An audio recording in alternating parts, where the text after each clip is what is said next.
اللہ سے دوستی لگاؤ.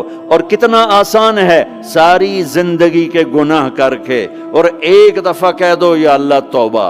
ایک قطرہ آنسو، یہ میرا کرتا ہے نا، اس کو دھونے کے لیے 1 بالٹی پانی چاہیے، کم از کم 1 بالٹی پانی چاہیے. لیکن 80 سال کے گناہوں کو دھونے کے لیے اللہ کہتا آنسو کا 1 قطرہ جو تیری آنکھ میں ہی رہے، باہر نہ نکلے، اتنا دے دے میں تیرے 80 سال کے گناہ دھو دوں گا. ایک آدمی کہتا ہے جی مجھے تو رونا ہی نہیں آتا. کئی لوگ ملتے ہیں کہ جی مجھے تو رونا ہی نہیں آتا. تو میں کہتا ہوں ہائے کر سکتے ہو؟ کہا جی ہائے کر سکتے. میں کہا یوں کہہ دے ہائے میرے اللہ مجھے معاف کر دے، تو تیری ہائے تیرے 1000 سال کے گناہ دھو دے گی، تیرے کروڑ سال کے گناہ دھو دے گی. دیکھو تو صحیح واسطہ کس سے ہے؟ کریم سے. مجھے بتاؤ میں ڈاکٹر مبین پہ ناراض ہو جاؤں، یہ مجھے منانے آئے تو میں اس کو ویلکم کروں گا یا دروازہ نہیں کھولوں گا؟ بولو کیا کروں گا؟ ویلکم تو نہیں کروں گا نا. میں کہوں گا جاؤ دفعہ ہو جاؤ، کیا منہ اٹھا کے آ گئے ہو؟ چلو ہم تو دوست ہیں. میری ماں ناراض ہو جائے میں منانے جاؤں گا، منہ ادھر کر کے بیٹھ جائے گی، منتیں کروائے گی، پیر پکڑوائے گی، خوش آمدیں کروائے گی، پھر معاف کر. اور میرا اللہ کیا کہتا ہے؟ من تقرب الیہ. ساری زندگی شراب زنا میں گزار دی، دانت ٹوٹ گئے، بال سفید ہو گئے، کمر جھک گئی. اب اس کو خیال آیا توبہ کروں، لوگوں نے تانے دیے جا اب تیری توبہ تو شرم نہیں آتی؟ کعبہ کس منہ سے جاؤ گے غالب شرم تم کو مگر نہیں آتی. تو اور کہاں جانا ہے؟ اور کہاں نہ کہیں جہاں میں اماں ملی، جو اماں ملی تو کہاں ملی. میرے جرم خانہ خراب تیرے عفو بندہ نواز میں کدھر جائیں؟ ایک ہی تو جگہ ہے. 900 چوہے کھا کے بلی حج کو چلی، تو حج پہ ہی تو جانا ہے، اور کہاں جانا ہے؟ جہاں معافی ملتی ہے وہاں جانا ہے. تم میں اتنے گناہ کریں کہ ایک بال گناہوں میں جکڑا جائے، اور پھر ہم جا رہے ہیں. کہاں جا رہے ہو؟ کہ مسجد جا رہا ہوں اللہ سے صلح کرنے. تو وہ کہے گا یہ منہ اور مسور کی دال، اس عمر میں تیری توبہ. اور میرے اللہ کی خبر کیا آئی ہے؟ میرے اللہ کی خبر کیا آئی ہے؟ من تقرب الیہ تلقیتہ من بعید. جو مجھے منانے آتا ہے میں پہلے کھڑا ہو کر اس کا استقبال کرتا ہوں. آجا تیرے تو مینوں اڈیکا ہیں، تو کدے آؤں ہن تائیں کتھے آؤں؟ آ جا میرا بندہ، تیرے واسطے تو میرے دروازے کھلے ہوئے ہیں. کدے نکل گیا ہوں، کتھے ٹر گیا ہوں، کہاں چلے گئے تھے؟ تلقیتہ من بعید. کوئی ہے بتاؤ، کوئی ہے ایسا؟ کوئی دوست، کوئی بھائی، کوئی بیٹا، کوئی ماں، کوئی بیگم، کوئی خامن، کوئی باپ، کوئی حکمران کہ تم روٹھے کو منانے جاؤ اور کہے ویلکم مرحبا؟ اور وہ جس کو کسی کی ضرورت نہیں، نبیوں کا محتاج نہیں، کسی کے سجدوں کا محتاج نہیں، فرشتوں کا محتاج نہیں، اس کو منانے جو اس کو تو ضرورت ہی کوئی نہیں ہے، پھر کیوں میرا استقبال کرتا ہے؟ ترمذی کی روایت ہے، بنی اسرائیل میں ایک نوجوان تھا کفل، روزانہ نئی لڑکی اپنے کمرے میں لاتا تھا.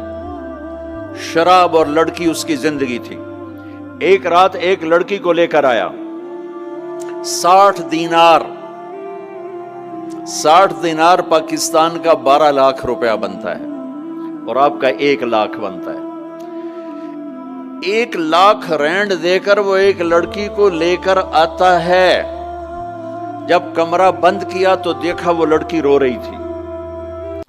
تو کفل کہتا ہے میں زبردستی تو نہیں لے کر آیا، ڈیل کر کے لایا ہوں. تو وہ روتے بولی کفل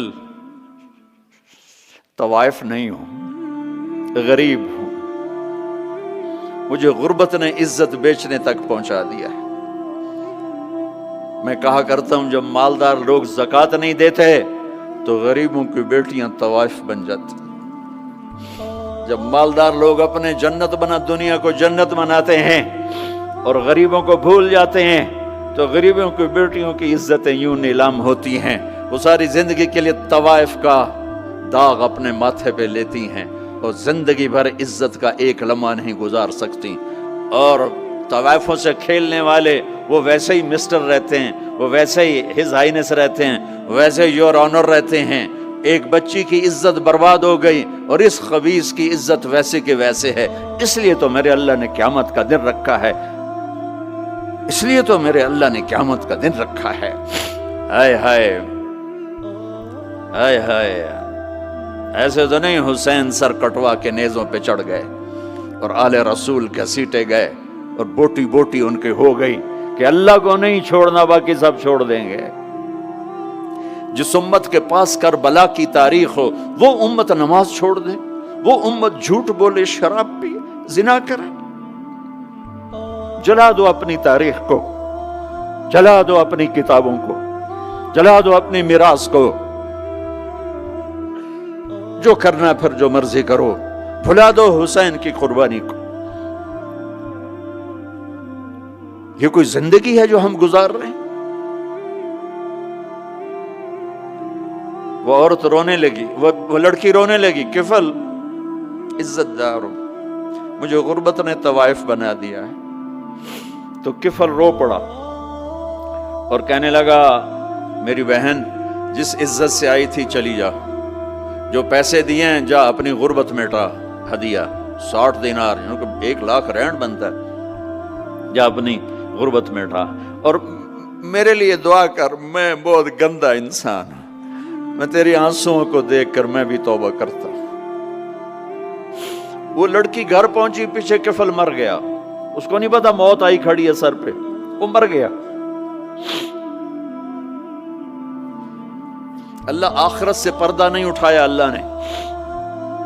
وَمِن وَرَائِهِمْ بَرْزَخٌ إِلَى يَوْمِ يُبْعَثُونَ، پردہ ہے، مر گیا، کیسے مرا، کس حال میں مرا، کچھ پتہ نہیں ہے، اس کی قدردانی پہ قربان جاؤں۔ کل اگر یہ مردہ ملتا نا اپنے گھر میں، اس کو کسی نے اٹھانا نہیں تھا، کمرے میں ہی دبا دینا تھا، وہیں پتھروں میں اس کو دبا دینا تھا، یہ ایسا انسان تھا، لیکن وہ تو توبہ کر چکا تھا۔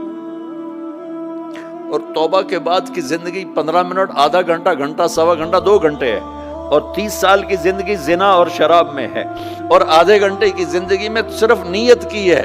کل تک تو بھی سورج میں نہیں دیکھا اور موت نے آ کے اٹھا لیا۔ صبح جب ہوئی تو لوگوں نے دیکھا کفل کے گیٹ پہ لکھا ہوا تھا ان اللہ قد غفر للکفل، لوگوں اللہ نے کفل کو معاف کر دیا۔ یہ کیوں لکھوایا؟ یہ کیوں لکھوایا؟ اس لیے لکھوایا کہ اب یہ ہمارا دوست ہے، اور اس کو عزت سے ہمارے پاس پہنچاؤ۔ یہ شرابی بھی تھا، یہ زانی بھی تھا، یہ سب کچھ تھا، اس سے بڑا قدردان کوئی ہے کہ نیکی کرنے کا ایک دن اس کے پاس نہیں۔ ابھی آج اس نے نیت کی ہے کہ آج کے بعد میں نیک بن کے زندگی گزاروں گا، اور موت نے مہلت نہیں دی، خالی نیت پر میرے اللہ نے کیا کر دیا، اتنا بڑا مین گیٹ پہ نورانی سطر سے لکھا ہوا تھا ان اللہ قد غفر للکفل، اللہ نے کفل کو معاف کر دیا، یعنی جاؤ اس کو عزت کے ساتھ لے کر آؤ اور میرے دربار میں پہنچاؤ، یہ اللہ ہے۔ میرے عزیزو، اللہ کے واسطے اپنے اللہ سے دوستی کر لو، اپنے اللہ کو اپنا بنا لو۔ اس کو اپنا بنانا دنیا کا سب سے آسان کام ہے کہ تم اس سے دوستی لگا کے ٹوٹ بھی جائے پھر توبہ کرو وہ پھر معاف کر دیتا ہے، پھر ٹوٹ جائے پھر توبہ کرو وہ پھر معاف کر دیتا ہے۔ یہ راڈ ہے، یہ 1 2 3 4 5 6 7 8 یہاں سے 7 8 جگہ سے ٹوٹ جائے، ہم اس کو ویلڈ کریں گے، ویلڈ کر کے پھر اس کو پینٹ کریں گے تو یہ سیدھا ہو جائے گا، لیکن وہ ہمیں پوائنٹ نظر آئے گا، یہ ٹوٹا ہوا ہے، یہ ٹوٹا ہوا ہے، یہ ٹوٹا ہوا ہے۔ ٹھیک ہے نا میری بات؟ ایک اب اللہ کی سنو، ان استقالنی عقلت لا، میرا بندہ تو اپنی توبہ کا برتن توڑ کے لا، 1 دفعہ نہیں، 100 دفعہ نہیں، 1000 دفعہ نہیں، 1,00,000 دفعہ، جب ٹوٹے آیا، جب ٹوٹا آیا، جب ٹوٹا آیا۔ اب یہ 10,000ویں دفعہ یا 10,00,000ویں دفعہ توبہ کا برتن اس کے پلے کیا رہ گیا، ٹکڑے ٹکڑے نہیں، پرزے پرزے ہو گیا۔ میرا لگا تھا عقل تو لا، جب میں تجھے معاف کروں گا تو ایسا بنا دوں گا کہ جوڑ نظر ہی نہیں آئے گا۔ یہ ان کو بھی نہیں پتا چل، جو یہاں بیٹھے ہوئے کرامن کاتبین، یہ بھی سمجھے گئے اس نے تو کوئی توبہ توڑی ہی نہیں، یہ تو ہے ہی سلامتی والی توبہ۔ یہ میرے آپ کے اللہ کا معاملہ ہے اپنے بندے کے ساتھ۔